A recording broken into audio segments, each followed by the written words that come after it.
जय श्री कृष्ण। राधे कृष्ण। ओम नमो भगवते वासुदेवाय। तुम निश्चय कर लो कि मुझे भगवान से मिलना है, मुझे प्रभु के धाम में जाना है, मुझे पुनर्जन्म नहीं लेना है। जगत में विकार और वासना के बढ़ जाने के कारण त्याग और संयम कम हो गया है। काल मनुष्य को धक्का दे और उन्हें रो रो के घर छोड़ना पड़े, उससे यह अच्छा है कि वे विवेक से स्वेच्छापूर्वक घर छोड़ दें। हे राजन, मानव जीवन की अंतिम परीक्षा मृत्यु है। मनुष्य की प्रतिक्षण मृत्यु होती रहती है। जो प्रत्येक क्षण को सुधारता है उसकी मृत्यु सुधरती है, और जिसकी मृत्यु सुधर गई उसका जीवन भी उजागर हो जाता है।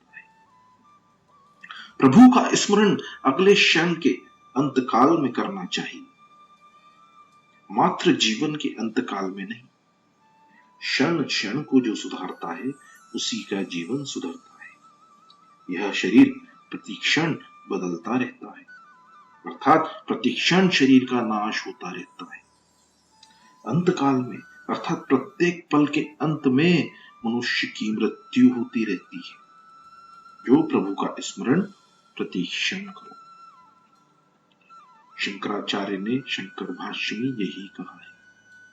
अन्यथा जिसका जीवन निंद्रा, धनोपार्जन और कुटुंब के परिपालन में ही गुजर गया हो, उसे अंतकाल में वही सब कुछ आता रहता है वही सब कुछ याद आता रहता है। सारा जीवन जिसमें बीता हो वह अंतकाल में याद आता है।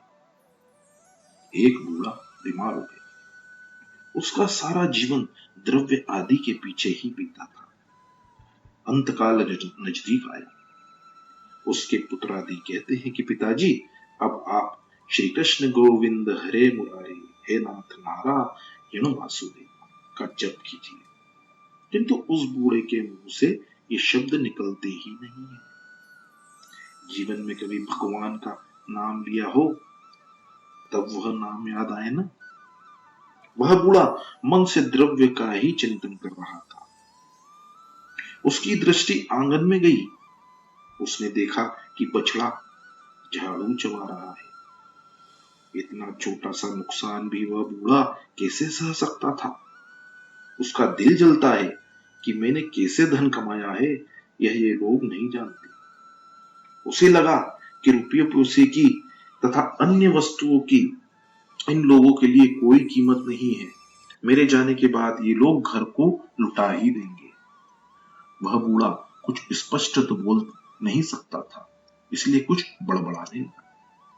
उसके बेटे ने सोचा कि पिताजी भगवान का नाम लेना चाहते, किंतु कुछ बोल नहीं सकते। दूसरे बेटे ने सोचा कि पिताजी कभी भगवान का नाम तो लेते ही नहीं थे, सो वे कुछ मिल्कियत के बारे में कहना चाहते हैं। कुछ धन छुपा रखा होगा, उसके बारे में कुछ कहना होगा उन्हें। पुत्रों ने डॉक्टर को बुलाया, उनसे विनती की कि कुछ ऐसा करो कि पिताजी 2-4 शब्द बोल सके। डॉक्टर ने इंजेक्शन देने के लिए 1000 रुपए फीस मांगी। पुत्रों ने सोचा कि कहीं गाड़ कर रखा हुआ धन बतलाएंगे, अतः 1000 रुपए खर्च कर डाले। पिता की बात सुनने को सभी आतुर थे। दवाई ने अपना काम किया, कुछ शक्ति मिली तो वह बूढ़ा बोला, सब मेरी ओर क्या देख रहे हो? वहां देखो, वह बछड़ा कब से झाड़ू खा रहा है। और इस तरह बछड़ा झाड़ू झाड़ू बछड़ा करते हुए बूढ़े ने देह त्याग दिया। आप देखें, ध्यान रखें कि कहीं आपकी भी ऐसी दशा ना हो। यह बात हंसने के लिए नहीं है, सावधान करने के लिए है।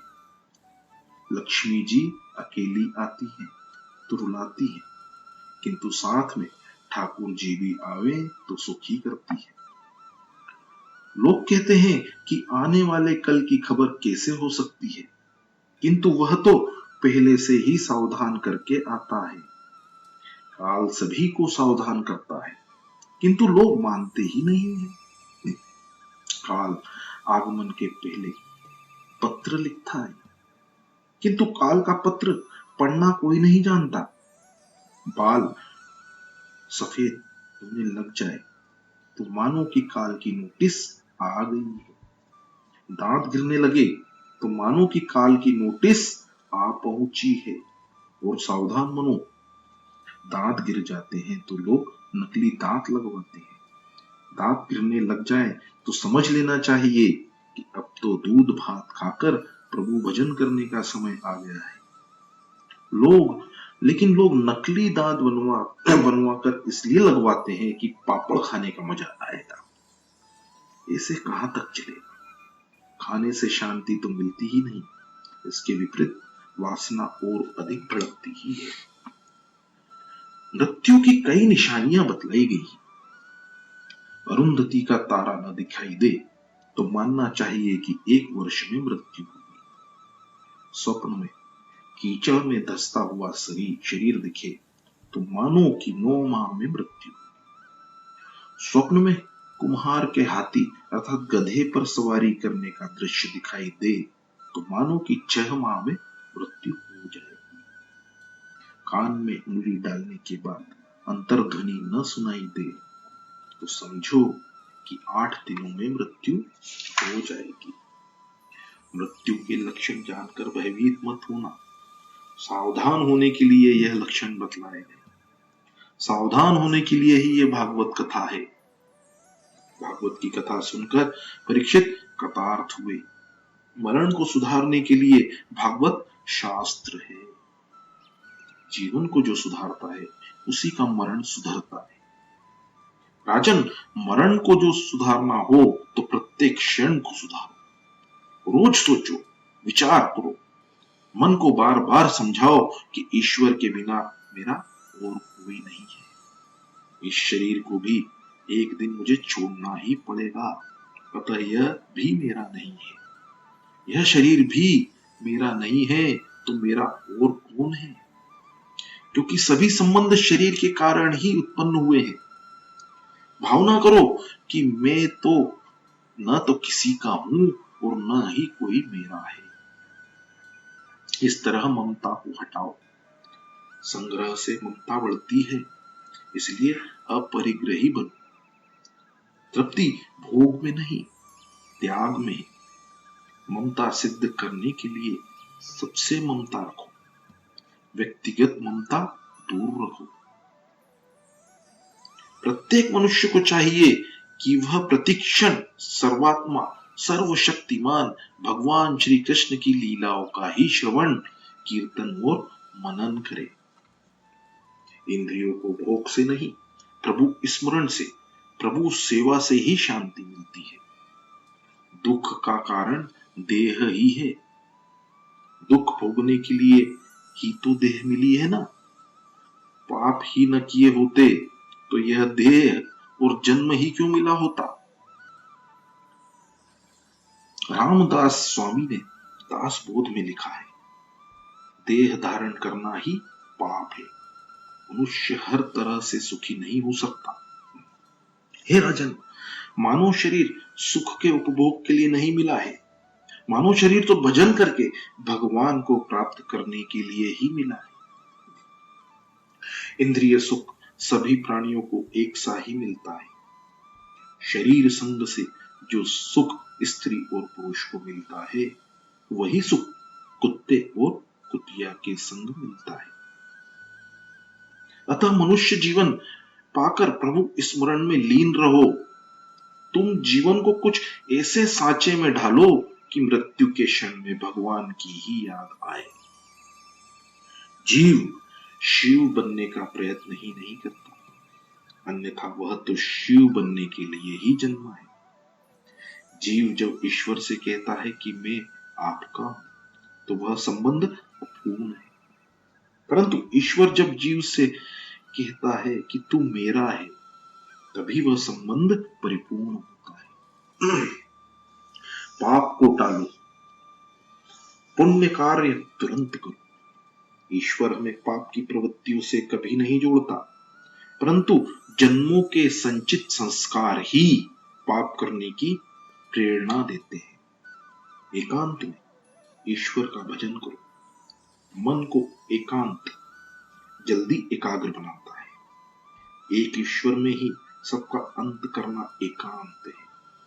ईश्वर एक और अद्वितीय है। मन को एकाग्र करने के लिए एकांत में रहने की जरूरत है। गृहस्थ घर में समभाव नहीं रख सकता, फिर चाहे गीता का पाठ ही क्यों न करे। गृहस्थ आश्रम के व्यवहार विषमता से भरे हुए हैं, वहां समता नहीं रखी जा सकती। गृहस्थ के घर में भोग के परमाणु भरे होने के कारण घर में रहकर परमात्मा का सतत ध्यान करना कठिन है। भागवत में सुखदेव जी ने स्पष्ट कहा है कि जिसकी मृत्यु समीप आ गई वह घर छोड़ दे, धैर्य सहित घर छोड़, पवित्र तीर्थ के जल में स्नान करो और पवित्र एकांत स्थल में जाकर आसन जमा कर बैठ जाओ। मन में प्रणव का जाप करो, प्राणायाम से प्राणवायु को वश में करो, मन को अन्य विचारों से रोककर भगवान के मंगलमय रूप से जोड़ दो। मीराबाई ने एकांत में गिरधर के आगे नाचना तय किया था। उनकी तो एक ही इच्छा थी, मैं गिरधर के आगे नाचूंगी, तभी उसकी भक्ति सिद्ध हुई। एकांत में बैठकर पहले प्राणायाम करो। मन का प्राण से संबंध है, प्राण से मन भी स्थिर होता है। प्राणायाम के 3 भेद होते हैं। प्रथम पूरक प्राणायाम करना होता है। दाहिनी नासिका द्वारा बाहर की हवा अंदर खींचे। यह सब योग की प्रक्रिया है। महाप्रभु जी ने सुबोधनी में कहा है कि योग को भी भक्ति का सहकार चाहिए। योग को जो भक्ति का साथ न मिले तो वह रोगी बन जाता है। बिना भक्ति का योग रोग उत्पन्न करता है। बिना भक्ति किए योग साधक नहीं होता। इतना ही नहीं, वह कभी बाधक भी हो जाता है।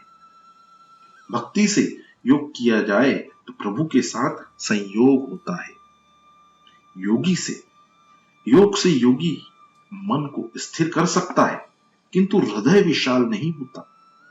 हृदय की विशालता तो भक्ति और ज्ञान से ही होगी। इसलिए पूरक प्राणायाम से ऐसी भावना करो कि प्रभु का तेजोमय स्वरूप तुम्हारे हृदय में उतर रहा है। भगवान का वह व्यापक तेज तुम्हारे हृदय में आ रहा है।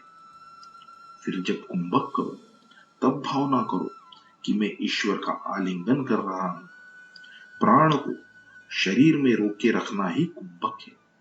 उस समय ब्रह्म संबंध की भावना करो। उस समय सोचो कि मेरे प्रभु के साथ मेरा मिलन हुआ है, मेरे प्रभु ने मेरा आलिंगन किया है। यह ब्रह्म संबंध सतत टिक जाए तो मुक्ति मिलती है। मनुष्य इस ब्रह्म संबंध को सदा बनाए नहीं रख सकता। संसार के विषयों में मन को जाने देने से ब्रह्म संबंध भंग हो जाता है। फिर रेचक प्राणायाम करना होता है। बाई नाक से श्वास बाहर छोड़ना ही रेचक कहलाता है।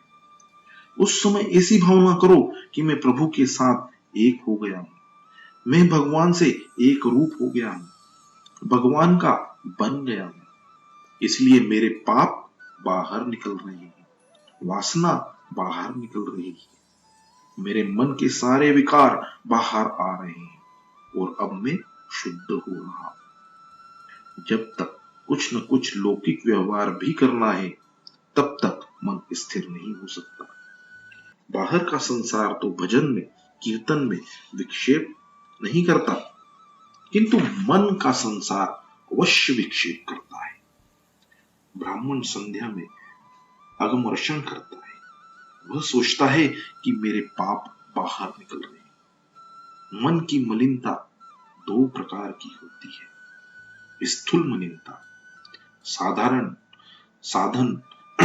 साधन तक व्रत, अनशन आदि से मलिनता दूर होती है।